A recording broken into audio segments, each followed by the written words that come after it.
right, welcome back to another episode of Friends from Work. This is a podcast about all things in the Marvel Cinematic Universe, and it's hosted by myself, Kyle Sconawill, and my longtime friend from work, Robbie Earl.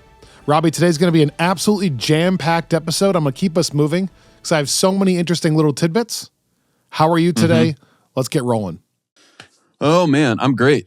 It's been like Candace and I were just talking about how insane January was. And so I am looking forward to February being a little bit more rhythmic. But it's been fun continuing to watch that Spider-Man clip. Oh my gosh. Pick up so much traction. Oh my goodness. And, so it's like spurred conversations that I've had offline with other people that have seen it. I can't remember now what I said in the actual episode when we were having that conversation. Same. I need to go back and listen. I don't know why I brought up Spider-Man in the middle of Wonder Man 1 through 4. I don't know. I mean, I think like there's the Dustin Daniel Cretton connection. Yeah, maybe. But maybe. I'll check. It's funny, the like Iron Man suit point, like why wouldn't Spider-Man just have that? Because I actually remember years ago, before I even started the podcast, somebody said to me the reason that like the MCU didn't really make sense to them is if the Iron Man technology exists, then like why don't Natasha and Clint wear Iron Man suits all the time just because it's there and it's more protection and they can use whatever weapons they have wearing it. And I remember then thinking like, yeah, I mean, I'm not sure that their skill sets really benefit from that. Like at that point, you're just kind of making everyone into a war machine. Whereas like Natasha, like it reminds me of Spider-Man in that it's a lot of agility and like stealth ability. And right. I do think that stuff does become compromised. Because then I was thinking like Spider-Man, his power set really leans on his ability to be like acrobatic, and it's all about him him sticking to walls. And the stealth aspect is huge, like even in the video games. Yeah. Well, and like the, like the dodging and everything, it's all very like he's a gymnast. And I do think that, you don't ever see Iron Man move in that way. Like you see Iron Man move a lot more like vertically and horizontally. And so, and I remember thinking that about other Avengers, because even like Cap, yeah, like you could put him in like in the Avengers video game that came out a couple years ago, like put everyone in kind of like an Iron Man style suit. But I do sort of think that like, even for him, when the whole thing is that he's kind of at peak fighting ability as he is, then you could imagine some of those like reflexes and like natural ability being a little bit curbed by like the clunkiness of a suit. So I do think that like it makes sense. It's my like long way of saying it makes sense to me that even given the opportunity to have a straight up Iron Man suit, Spider-Man would not do that because that would not actually play to his strengths. I totally agree. There are also a lot of practical hurdles with that. If you start getting, like I could headcanon a lot of stuff. Like Tony doesn't have unlimited money, first of all. Second of all, maybe he doesn't selfishly want to share his technology. Like he's not going to just create an Iron Man suit for everybody in the army. And then choosing a few specific Avengers, I could also headcanon just like you're saying. It wouldn't be as practical for certain things. Last thing, again, I was not saying Spider-Man should be in an Iron Man suit. I'm just saying that as he got older, everyone kept saying, well, he's young, he doesn't have money. I agree. I'm saying when he's 40 and he's still working on it, why wouldn't he get into some advanced technology? It doesn't have to be an Iron Man suit. I just meant his technology would keep progressing to where webs don't make sense for him. That's all I mean. I just used Iron Man as the example because of the MCU. But, it could be anything. Honestly, even like web wings in the second game, right? Like you can start flying. I'm just saying that I think makes sense because they are like retractable. And that's something where like he can use those with swinging and then. But I'm just saying, if he kept progressing, he may get to a point where he's like, I don't know that this web is that practical anymore. If I can do a nanotech laser instead of a web, or whatever. I'm just saying you would eventually, but if it's natural, then you're leaning into it. The hybrid model's the answer. Natural, but he enhances them. Okay, we're moving on. No, it's fair. I think that was my period on the conversation. I love it. Okay, I wanted to share one thing real quick. My dad watched Wonder Man, and here's his text review. And I feel like I should make this a whole segment. Kevin's text reviews, just because it's perfect. It's my dad, and he gives me like one paragraph always, and I have these for lots of movies. And he doesn't do this ever. Like we don't we talk all the time on the phone. We don't text at all. So he texts, watched Wonder Man season 1, liked it a lot. This is funny to say, but especially liked the acting. Like good actors acting intentionally poorly or suddenly quoting something mid-conversation that gives me pause, or when they do a scene over and over, but you finally hear the best take, it hits home so hard. Anxious to see where it goes. So there you go, Kevin. Wow. Anxious to see where it goes is also an interesting place to end that, because we don't know if it will go anywhere. Yeah. Heavy rumors this week about a season 2 being just on the doorstep that they may greenlight it now. Yeah. On the Marvel rumors front, by the way, there were a lot of things this week, and some of them I try not to see because I don't want things spoiled, but I'm going to share 3 things quickly here. I guess earmuff it for 30 seconds if you don't want anything. One is that they're on the doorstep of maybe greenlighting a season 2, apparently.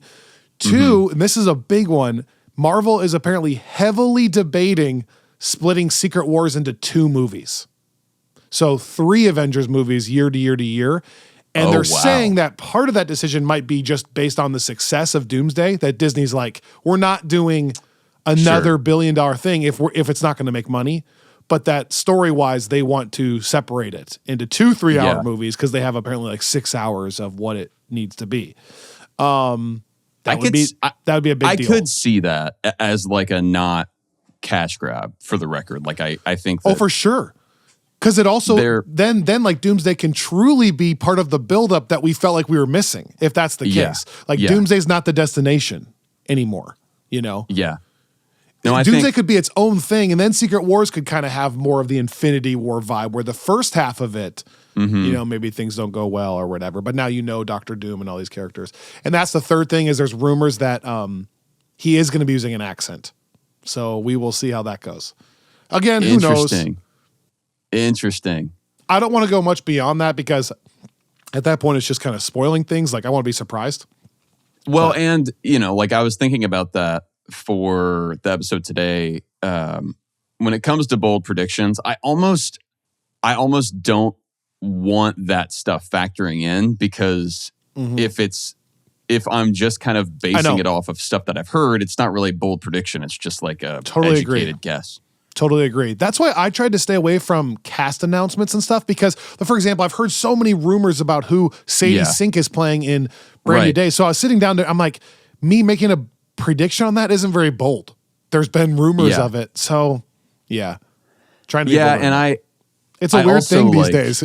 Back when we started Bold Predictions, we didn't have any information, period, on stuff, I know. And now I know too much. Well, and I mean, we would have the stuff that came out of like that one massive Comic-Con announcement. In 2019, that was kind of like all we had for a long time on a lot of things. But and Greg does a good job in the newsletter of filtering out what is not credible, or clearly labeling as a rumor what is a rumor. And that's good, because I think otherwise, like, I find myself confused about, I mean, all the time on the podcast now, I have to ask, like, is this confirmed or is it not confirmed? And is this actually, because it's like things pick up so much steam.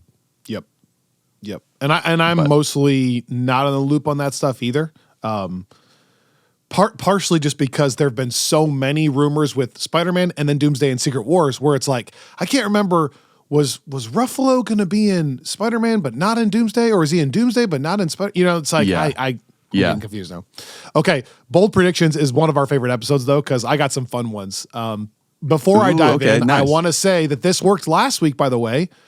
Shout out to Spencer for signing up for Friends from Work Plus for a year. So Spencer, last week after doing my announcement, he went and signed up for Friends from Work Plus, and I mailed him the Captain America Winter Soldier comic. This week, to the first person, just the first person, who is hearing this and thinks, I want to support those guys, if they sign up for Friends from Work Plus on Patreon for 1 year, I'm going to mail this one. Okay. Daredevil, and Born Again, Frank Miller. Look how beautiful that is. That's the gallery edition. I think that retails for like $50 or something. Look at that. I will say, like, huge pages. That's beautiful. One that, like, the Mazzucchelli art blown up like that. That's worth it. I mean, I think actually you're getting, like, just in signing up for a year of Friends from Work, you're not that far off from the value trade. Of the book. So if you're interested, just to the first person, I only have one, but if you're wanting to find more of these, check out Panelbound Comics. Panelboundcomics.com. Use our promo code Friends from Work to save money on those comics. Okay, Robbie, those are my disclaimers. Let's start today's bold predictions with a little bit of an accountability session. We do this every year. Okay. I went back. Oh, yeah, right. It's my favorite thing ever. We are now 1 year advanced from the last time we did this. And so I have our bold predictions from last time, and I'm going to read them to you, and I'm going to tally, and we can kind of discuss. It's so funny to go back and listen, by the way, and realize what we did or didn't know at the time. And then here, so let me read these, and you'll see what I'm talking about. Here we go. Robbie's first bold prediction last year was that Daredevil, Thunderbolts, and Brave New World will actually be connected in some significant way. Nope. Honestly, not even really close in hindsight. No. I mean, Brave New World and Thunderbolts, there was a bit. Like, there were some, like, throwaway lines, but most of it was... But not like we were thinking, not the spirit behind that prediction. Yeah, no, for sure. And definitely not with Daredevil. Although, as we talked about last week, that may be because of where they're placing that in the timeline. Yeah. I said...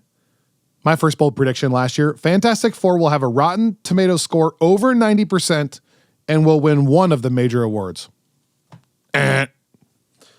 Although it has 86%, so really stinking close on the Rotten Tomatoes score. I don't think it's going to win one of the major awards, although it's still too early to tell on some things. I don't know if, like, maybe it could win.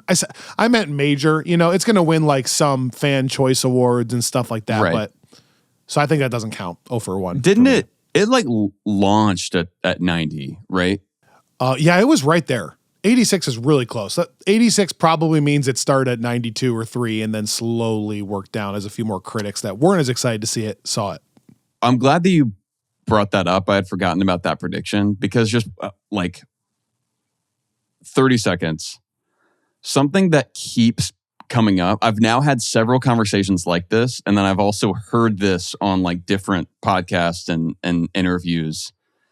And it's starting to bother me how often I'm hearing people say the kind of, like, oh, you know, like, Marvel stuff, like, it's just been a while since they've, like, really had good things. And then they'll bring up Fantastic Four, which a lot of people saw, and they'll be like, yeah, I mean, like, that was good. It's kind of, like, not really within the narrative of the MCU. Like, that's sort of part of the problem. It's like this separate thing.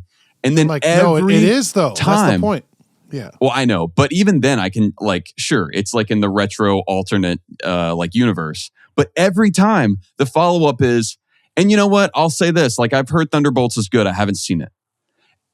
Every time people keep saying that, and I'm like, that's fine. Like, you don't have to go see it.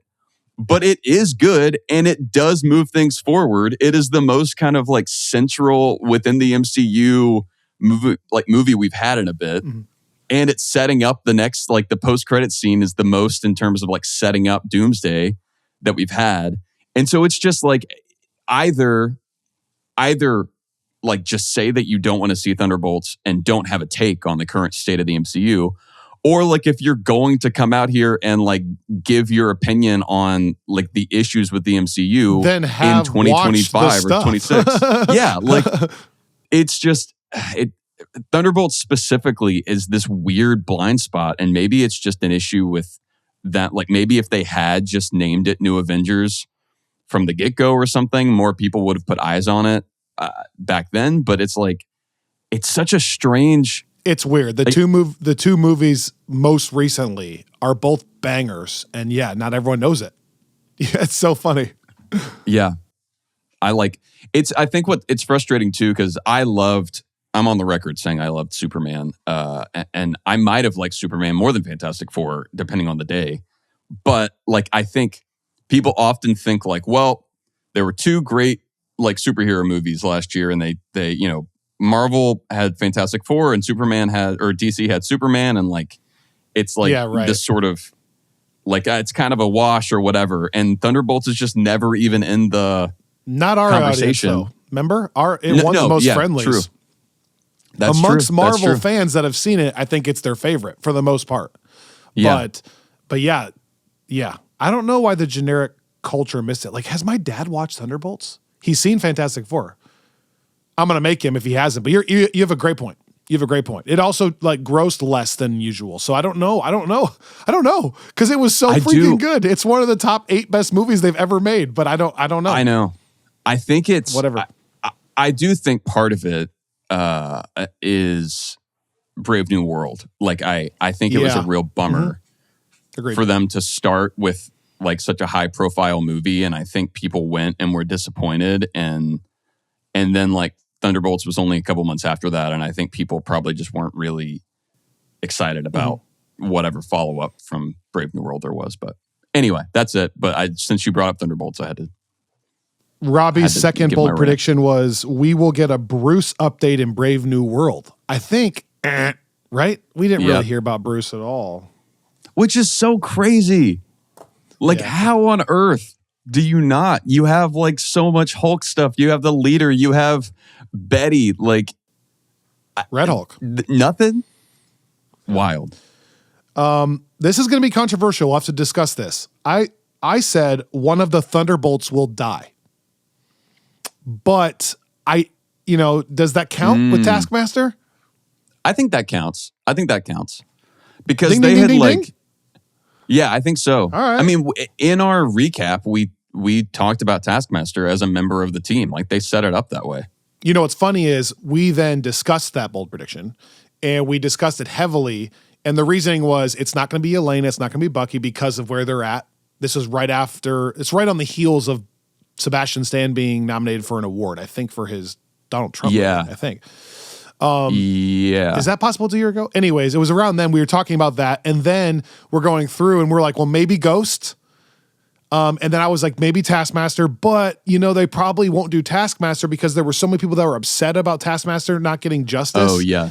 So I kind of ruled that one out. And then we kind of settled on it might be Red Guardian, which ended up being way wrong because now it feels like he's going to be around a lot more. And he ended up being a part of that emotional kind of core of the movie with him and Yelena. Yeah. So anyways, right, but barely.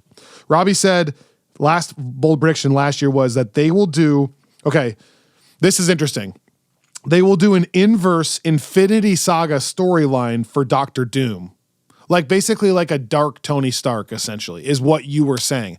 But you were saying this with the context that Doomsday was coming out in May, like in 2 months. Oh, so you were saying, I know it's not technically this year, but I'm nervous that if I don't make this prediction this year, by next year, we'll already know the answer to this. Yeah. Because we're getting so close. So I'm going to give that an incomplete because I still don't think we really know that. It didn't really land.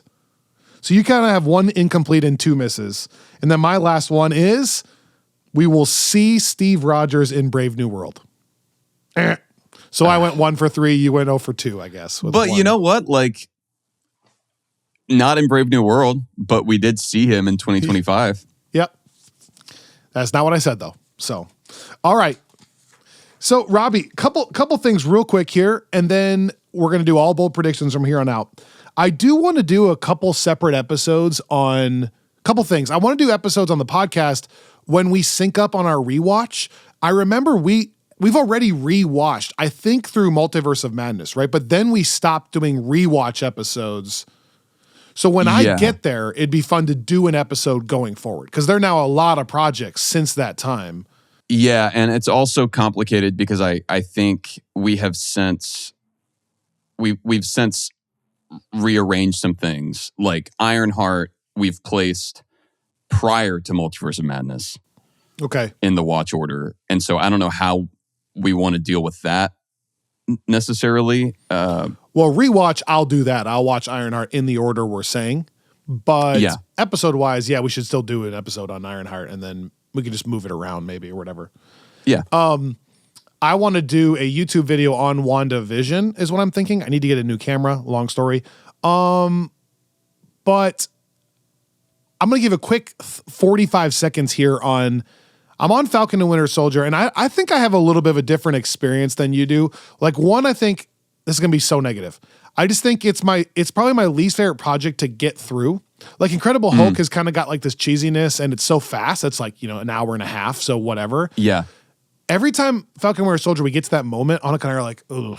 Like, go ahead and put it on in the background. I would skip it if I wasn't contractually obligated to do it, which I'm. Okay. Bold predictions after a quick word from these sponsors.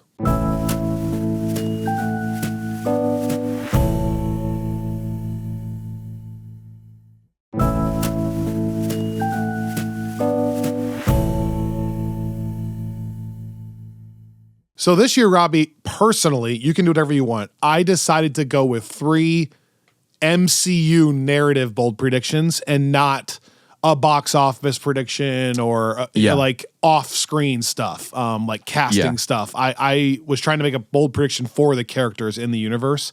Why don't you go first? Why don't you go first? Okay, yeah. Mine are all narrative as well. Oh, perfect. Okay. I think, and again, this is my disclaimer for all this stuff because I just think it's so unclear right now what is going to happen in Doomsday versus Secret Wars, especially if we're talking about breaking Secret Wars out. Mm-hmm. So in some ways, I'm lumping this stuff together because we just don't know enough to really know where Doomsday is going to leave off. Like this prediction could fall in Secret Wars or could come true a year later. But I'm also I recognize that that's not this year. So I'm thinking it could be a Doomsday thing, but depending on how it shakes out, could also be something in those two or other one. Okay, I think though that I think in Doomsday we are going to get some follow up on Eternals.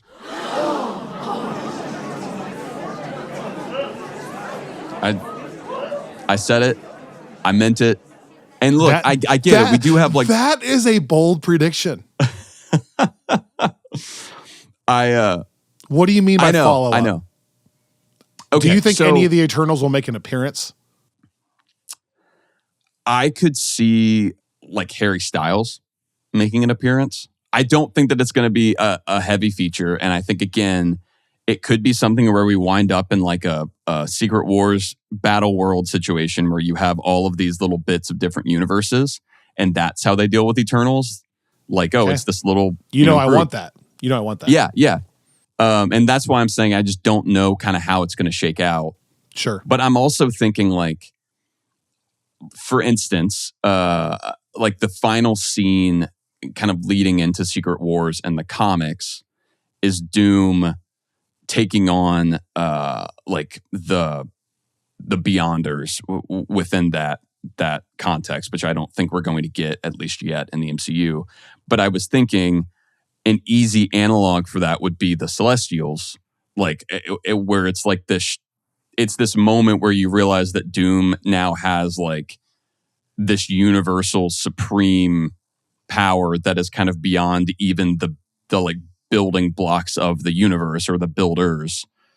And I could imagine that you have the Celestials kind of coming back to cast their judgment on Earth or something. And you have this crazy moment between Doom and them, or I don't know. I think that there are just threads hanging out there. And I think that they are wanting to, in Doomsday and Secret Wars, truly do for the multiverse saga what they did for the Infinity Saga with Infinity War and Endgame. And if they had not already used a Celestial in Brave New World and kind of gone all in with the adamantium stuff, I would maybe be a little less confident. But now they're kind of married to it to some degree. Like they're not running from it, and I don't think Feige has it in him to just pretend it never happened. So I think that there are ways to do it here, and then because I don't think we're going to get an Eternals 2 at this point. So I think that they're either going to wrap it in something like this or not at all. My only rebuttal to that prediction is from off-screen stuff, just because Kumail has been going around.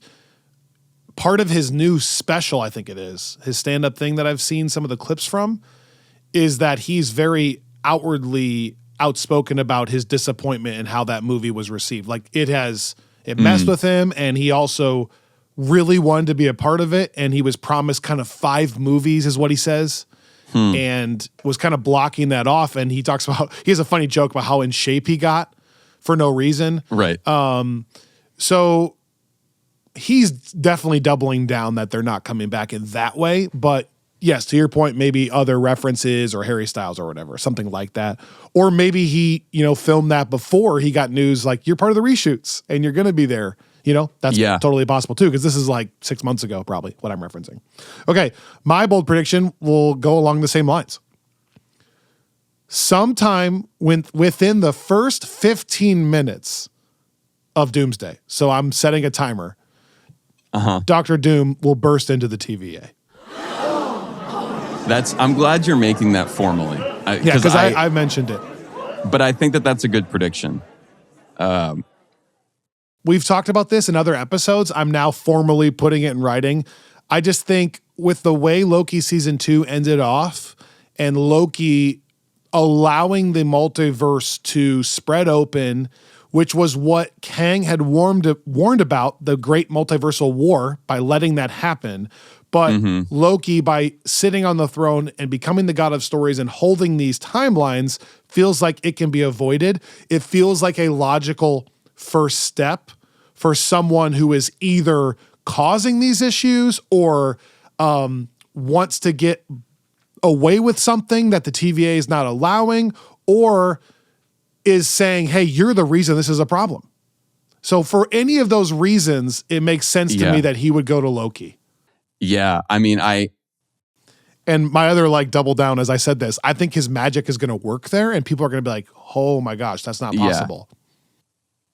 Yeah, I mean, I think too that if I keep wondering if there is something, I can't remember if we talked about this or not, but if there's something that happens, like something that happened with the sacred timeline or with what Loki's done or with what He Who Remains did, that leads to like Doom or if it is Tony, like alt Tony's version of Morgan dying or something, and that's like, so now there's kind of this like axe to grind, and that's why we've had all the focus on the like children in the Stingers. Could be. But yeah, I think that's a good prediction. It would be like, and like I said, I think the fact that they featured it so heavily in Deadpool and Wolverine, I think makes me think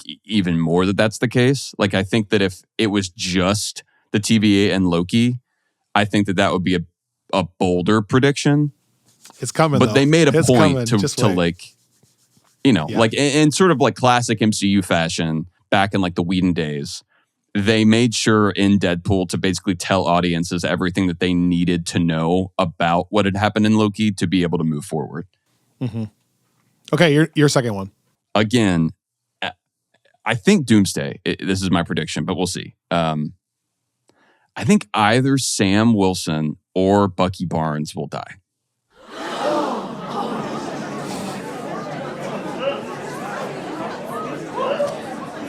That would be bold. Yeah. Why do you think those two? Do you think they are trying to wipe that slate clean before Secret Wars? I mean, so because I feel like not a lot positive.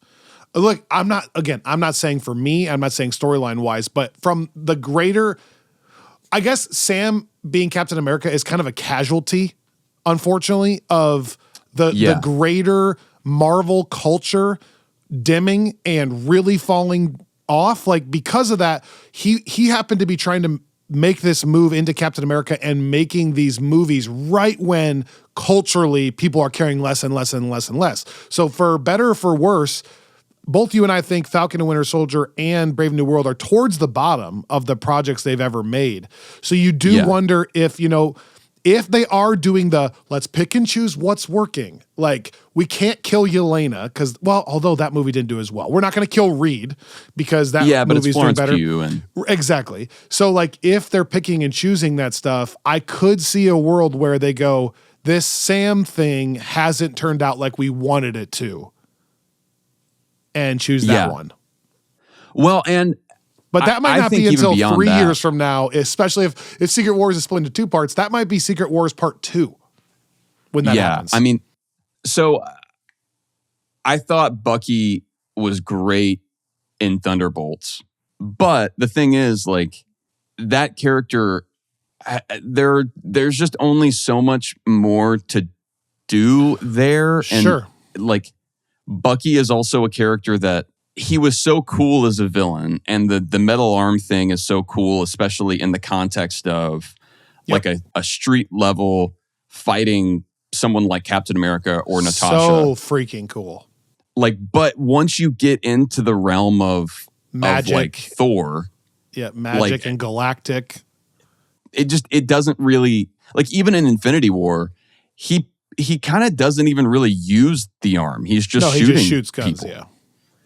Which is fine, but like, so I'm just not sure that there's that much more after him kind of being the connective tissue on the Thunderbolts to the classic Avengers. He's made peace mentally, and so then it's either does he just stay as a guy who doesn't really want to fight and is just kind of around because he's made peace with his past and he's not looking for that, or does he somehow slip back into the Winter Soldier mode? Yeah. And either one, it's like, that wouldn't make sense. Like, he's already cleaned that from his brain, so you don't really want him to do that. But also, he's kind of just a guy if he's not wrestling with that, I guess, right? Like, if he's he could retire. He doesn't have to die. And the reason I kind of put Bucky and Sam both in that conversation is, one, like, Anthony Mackie's been doing this for a long time now, and has done more Phase 5 projects than a lot of folks, at least more that he's the actual lead of. And so I just don't know how much longer he's going to have it in him, especially after he has had to go through a lot of the kind of rockier periods, I think through no fault of his own. But finally, I just think the fact that we are bringing Steve Rogers back in, I'm not saying, they're bringing Steve Rogers, Captain America back, and that's going to be Captain America moving forward. I just think that you now have these three characters back together that are like emotionally tied and kind of thematically. And I think that... And you could really get closure in the movie between the three of them. Like, I think there's something that will happen there. And I think that, like, I mean, you kind of look at them being, like, those three having a bit of a moment at the end of Endgame. I just don't see a world where, like, I don't think it would be super emotionally compelling to now kill off Steve Rogers after he's been gone anyway. And then, like, I don't think people would be happy with that, to, like, bring him back just to like ditch him in that way. But I think, like, something has to happen within that kind of triumvirate. And so I don't know what it'll be. It could be kind of nice to see, like, Bucky, like, Steve has always been the one kind of saving Bucky, aside from the one time when Bucky, like, pulls Steve out of the water. So I could see a moment where Bucky gets to kind of save Steve and turn the favor. But I don't know. We'll see. My second bold prediction doesn't need a lot of elaboration, but I think that Fisk will no longer be mayor by the end of season 2, Daredevil Born Again season 2. And I just think, I'm not saying he's going to lose an election. I'm not saying he's going to lose any power, but I think they ultimately want him in the shadows more. That's why I think they want to leave him by the end. The Fisk who can still wreak havoc from prison, that's like the sweet spot for them, I think, where it's like, how in the world does this guy, like, law is failing us. And so I think by that point you'll have basically a season and a half of them having done that. And I think that the torch will be passed there somehow. So I do wonder if, like, I wonder if he does wind up in prison after, or what they do with him post-Mayor, because it's like we've sort of done the him getting arrested too many times now, I think, for that to be, like, I wonder if he just manages to step away. Yeah, or his term is up or something, and it's actually like victorious. Like people are like, "No, keep running, run again." But he then still was like, "Oh no, we're publicly while still doing all this stuff or whatever." Yeah, no, that's a good one. All right, third one for you. And by the way, we'll know that answer in 2 months. So oh, true. Okay, this is the one that I'm like least sure of, I think, but I still think it's got potential. I think that at some point in 2026, we are going to get some kind of reference to Mephisto again. Oh, I personally would love that.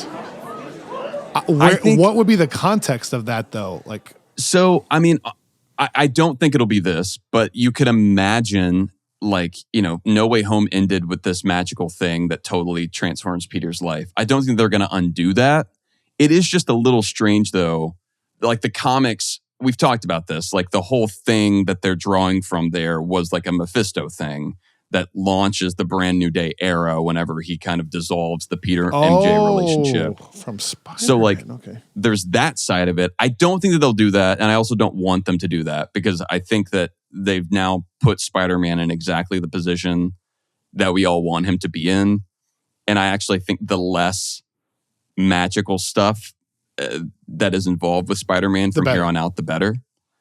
But that's part of it. But then the other part is, like, when it comes to Doomsday, I think that there is going to be some kind of magical thread with Doom, like what you're talking about with his magic working. There is a tie between Doom and Mephisto in the comics. There's also this like Ironheart connection hanging out there where she's connected to Tony's legacy, obviously. So you could see that being tied in.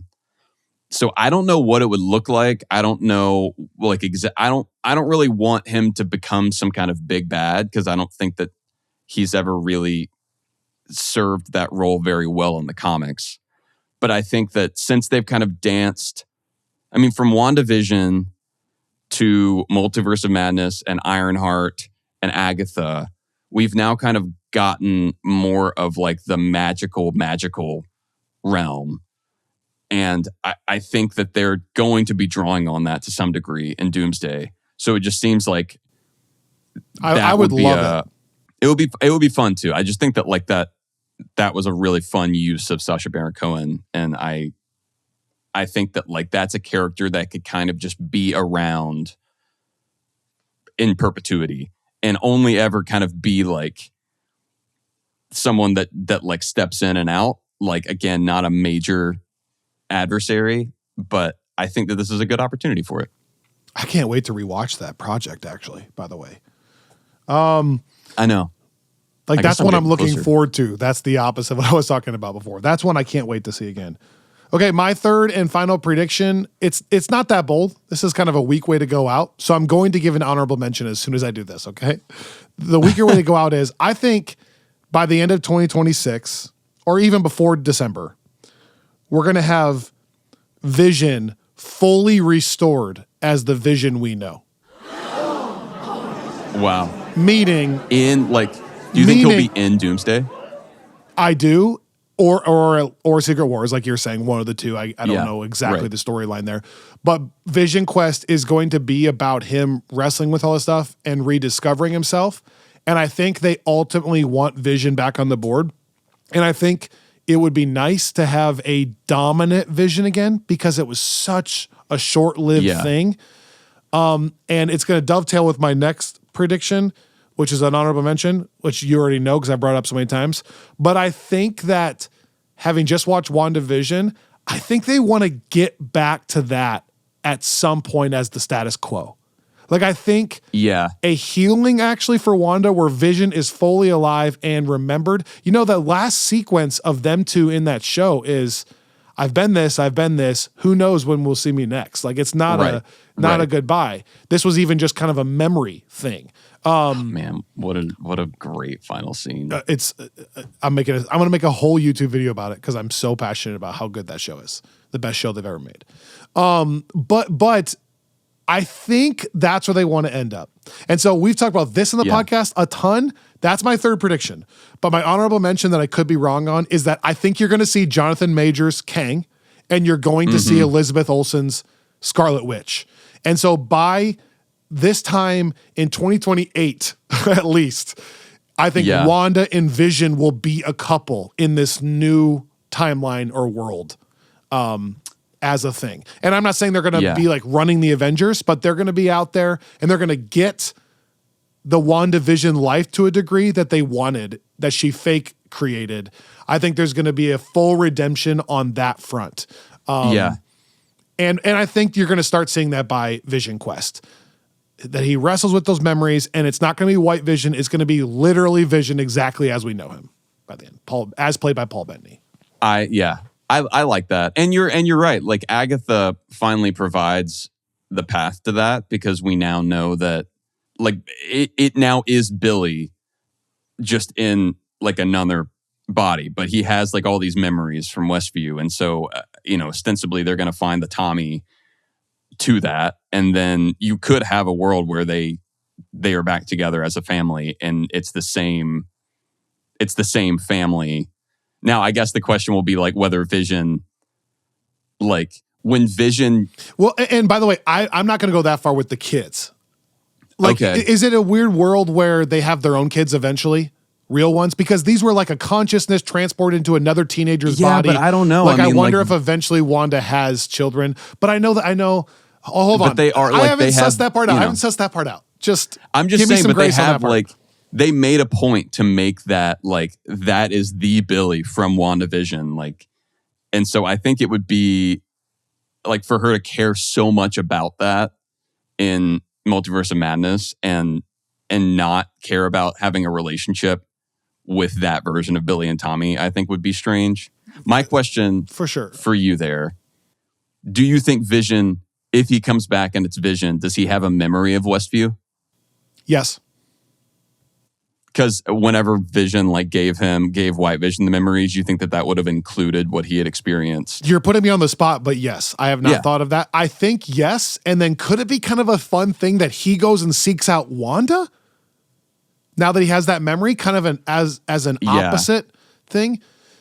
You know what's weird though is like the Vision in Westview doesn't even remember dying to Thanos, having Wanda kill him. He has to be told that. So I guess this would be like a meta-aware Vision. It'd be a Vision that has memories of being created as a Sentinel weapon, aka he has White Vision memories, but he also has Westview memories and the true Vision as created by Tony Stark memories, I guess is what I'm saying. Which those were all, I guess that's true. Those were all like living in the vibranium body still. And they kind of say that, right? Yeah, so Wanda's Vision, complex construct of overlays, Jarvis, Tony, and she like he opens it up. So it's not Vision. It's not like Westview Vision giving him that. It's Westview Vision unlocking what's already in like the White Vision in the system. So yeah, the question would be, but maybe like Wanda, if nothing else, like Wanda could probably and White Vision is the same vibranium from OG Vision's body, right? Right. That they had obviously a lot of damage, but they were constructing it in the same way. I think that... so like technically those neurons, White Vision's neurons and all those wires and cables you see, that is the OG Vision body. The WandaVision vision is literally a vision. he's a fragment of this stone that's inside her, etc. Like my understanding is that he's White not Vision, the true Vision. He is exactly, because I think that they talk about like putting them together and taking it apart and putting it back together and how long it took and how hard it was. And then they make this comment that they couldn't get it powered up ever until Wanda gave them her power, which is kind of interesting. Yeah. Like they can't get it fired up until they steal the magic from the helicopter or whatever that Wanda throws back out. Yeah, it takes them having the Mind Stone powers. So I think like all of the parts are correctly assembled. So even the wiring and everything, like I think whatever damage Thanos did by just ripping the Mind Stone out, my understanding is that they repair all of that, but then they just can't get him to activate.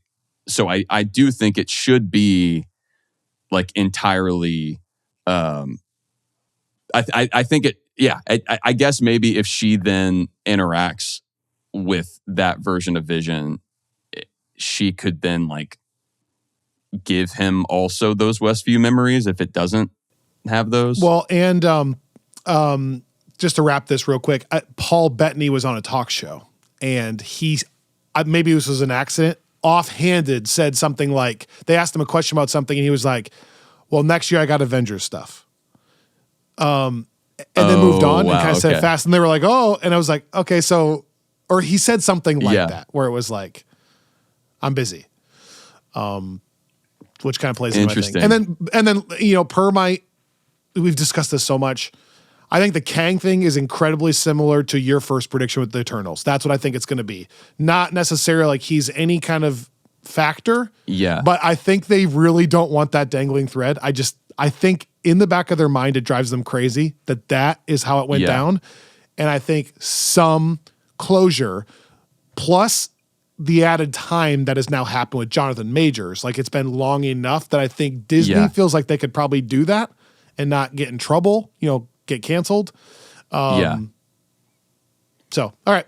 I do. I think that's right. Although my only wonder, I am curious, like just with the way time works with those things. Well, and also Jonathan Majors, he really wanted to be Kang for a long time. He may not be that interested in being in for 10 seconds and having Doom destroy him. Like maybe he's not into that idea of like, yeah, you're coming back, but you're gonna get murdered in the first 10 seconds. I mean that's my thing is like I wonder if they don't, because they haven't really been able to utilize that character the way that they wanted. I do wonder if they play the long game there and like still reference it enough to close off the storylines, but create an opportunity for if they do want to use maybe Jonathan next Majors movie, Secret Wars or part 2 or whatever. Maybe they. But I guess it just depends on how like risk averse Disney's feeling these days. Yeah, with a new CEO. Okay. Yeah. So that's it.